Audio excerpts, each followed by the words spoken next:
BPL এর ফাইনালে ওঠার লড়াইয়ে ঝড় তুলেছিলেন সিমরন হেটমায়ার। আসরের শেষ দিকে এসে মিরপুরের উইকেট যেন কিছুটা ক্লান্ত।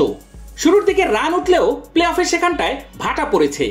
দ্বিতীয় কোয়ালিফায়ারেও রান তুলতে বেগ পেতে হয়েছে ব্যাটারদের। তবে বোলিং সহায়ক উইকেটেও ঝড়ো ব্যাটিং করেছেন সিমরন হেটমায়ার।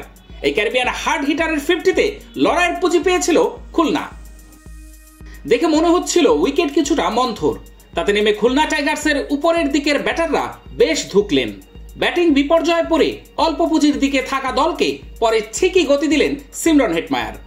এই ক্যারিবিয়ান বিস্ফোরক ব্যাটারের ঝড়ে ফাইনালে ওঠার মঞ্চে লড়াইয়ের পুঁজিও পেয়ে গিয়েছিল খুলনা টাইগার্স। 42 রানে ছিল না 4 উইকেট, রান রেটও ভালো ছিল না।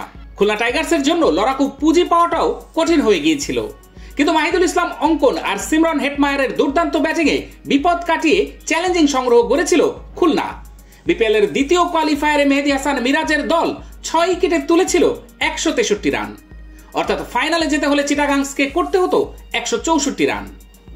মিরপুর শেরে বাংলায় টস হেরে ব্যাট করতে নেমে শুরুতেই চাপে পড়ে খুলনা টাইগার্স। প্রথম 4 ব্যাটারের 3 জনই ফেরেন 10-এর নিচে। মেহেদী হাসান মিরাজ 2, অ্যালেক্স রস 2 আর আফিফ হোসেন করেন 8 রান।